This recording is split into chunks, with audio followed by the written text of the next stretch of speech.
Hi guys, ಇವತ್ತು ನಮ್ಮೂರಲ್ಲಿ ಜಾತ್ರೆ ಇತ್ತು, ಹಂಗಾಗಿ 2 ದಿನ ರಜಾ ಮಾಡಿದ್ವಿ ಕೆಲ್ಸಕ್ಕೆ. ಈಗ ಮತ್ತೆ ಹೊರಟಿದೀವಿ ಕೆಲ್ಸಕ್ಕೆ. ಆಯ್ತು. ಆಮೇಲೆ ಇವತ್ತು ನಮ್ಗೆ ಸಂಪ್ ವಾಷಿಂಗ್ ಇದೆ ಇಲ್ಲಿ ಗೌರಿಬಿದ್ನೂರಲ್ಲಿ. ನಾನು ಮತ್ತೆ ನಮ್ ಶೇರು ಆಲ್ರೆಡಿ ಹೊರಟಿದೀವಿ. ಈ ನನ್ನ ಮಕ್ಕಳಿಗೆ ತಿಂದ್ಬಿಟ್ಟು ಮನೇಲಿ ಬೇರೆ ಏನ್ ಕೆಲಸ ಇರಲ್ಲ, ಇಲ್ಲಿ ಬಂದು ನಿಂತ್ಕೊಂಡು ಹೋಗೋ ಬರೋರ್ನೆಲ್ಲ ತರಲೆ ಮಾಡ್ಕೊಂಡು ಪೋಸ್ ಕೊಡ್ತಿರ್ತಾರೆ ಬಡ್ಡಿ ಮಕ್ಕಳು. ಏನ್ರಿ ಶರ್ವಾ, ಜಾತ್ರೆ ಎಲ್ಲ ಹೆಂಗ್ ಮಾಡಿದ್ರಿ ನೀವು? ಚೆನ್ನಾಗಿತ್ತು ಜಾತ್ರೆ ಈ ಸತಿ ಅಂತೂ. ಒಳ್ಳೊಳ್ಳೆ ಹುಡುಗಿರ್ ನೋಡ್ಕೊಂಡು ಕಾಗೆಗಳು ಹರಿಸ್ಕೊಂಡು ಬಂದಿದ್ಯಾ?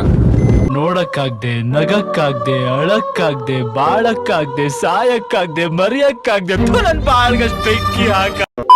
ಫೈನಲಿ ಅಂತ ಇಂತೂ ನಾವು ಸೈಟ್ ಹತ್ರ ಬಂದ್ವಿ. ಗ್ರಾಚಾಡ್ ಗಾಂಡ್ ಕುದೋಕೆ ಹಾಕರೆಗ ನಂಗೆ ಗಾದೆನೇ ಐತಲ್ಲ ಗುರು, ಹಂಗೆ ಆಗೋಯ್ತು ಗುರು ನಮ್ಮ ಜೀವನ. ಇವತ್ತು ಏನಾಯ್ತು ಅಂತ ನಾನು ಆಮೇಲೆ ಹೇಳ್ತೀನಿ.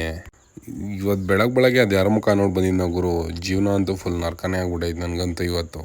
ಫೈನಲಿ ನಾನು ಈ ಕೆಲಸ ಮಾಡೋದಕ್ಕೆ ಸ್ಟಾರ್ಟ್ ಮಾಡಿದಾಗ ಅಲ್ಲಿ ಸ್ವಲ್ಪ ನನಗೆ ಏಟಾಯಿತು, ಕಾಲಿಗೆ ಸ್ವಲ್ಪ ಏಟಾಗಿ ಕಾಲಲ್ಲಿ ಸಿಕ್ಕಾಪಟ್ಟೆ ಬ್ಲಡ್ ಬರೋದಕ್ಕೆ ಸ್ಟಾರ್ಟ್ ಆಯಿತು ಗುರು. ಅಲ್ಲಿಂದ ನಾನು ಸಂಪ್ ಕ್ಲೀನ್ ಮಾಡಿಕೊಂಡು ಸೀದಾ ಹೋಗಿದ್ದು ಗೌರ್ಮೆಂಟ್ ಹಾಸ್ಪಿಟಲ್ಗೆ. ಅಲ್ಲೋಗಿ ನಾನು ಡ್ರೆಸ್ಸಿಂಗ್ ಮಾಡಿಸ್ಕೊಂಡು ಸೀದಾ ಮನೆ ಕಡೆ ಹೊರಟ್ಬಿಟ್ಟೆ ಗುರು, ಇವತ್ತು ಆಗೋದಿಲ್ಲ ಕೆಲಸ ಅಂತ.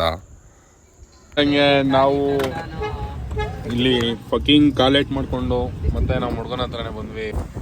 ನಾವು ಬಡವರು ಕಣ, ನಾವು ಬಡವರು. ನಾನು ಬಡವ, ನೊಂದಿದ್ದೇನೆ. ನಮ್ಮ ಹತ್ರ ದುಡ್ಡಿಲ್ಲ ಸ್ವಾಮಿ, ಬಡವ್ರು ನಾವು, ಏನ್ ಮಾಡೋಣ? ಅವನ್ನ ಸ್ವಲ್ಪ ಅಂತ ತೋರ್ಸೋಣ. ಅವನ್ನ ಯಾರನ್ನ? ಅಲ್ಲಿರೋಣ. ಅವ್ನು ನಮ್ಮ ಶೇರುನ. ಯಾರ ಅವನ್ನ?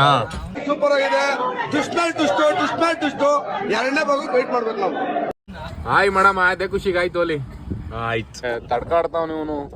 ನೀನ್ ಈ ಓಲಾಗಿ ಹಿಂಗ್ ತಡ್ಕಾಡ್ರಿ, ನಿನ್ನ ದೊಡ್ಡ ಸಮುದ್ರದಾಗ ಇನ್ನೆಂಗೋ ಮತ್ತೆ ನೀನು. ಇದೋ ವಿಷಯ. ಅಯ್ಯಯ್ಯೋ, ಬುಡ್ಬುಡಿಕೆ ಅವ್ನು ಇಟ್ನಲ್ಲಪ್ಪ ಬಗ್ನಿಗೂಟ. ಇಷ್ಟ ಹೇಳ್ತಾ ನಾವು ಇಲ್ಲಿಂದ ಹೊರಟ್ವಿ ಗುರು.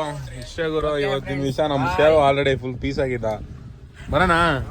ಬಾಯ್ ಮಾಡ, ಅದೇ ಖುಷಿಗೆ ಒಂದ್ಸರಿ.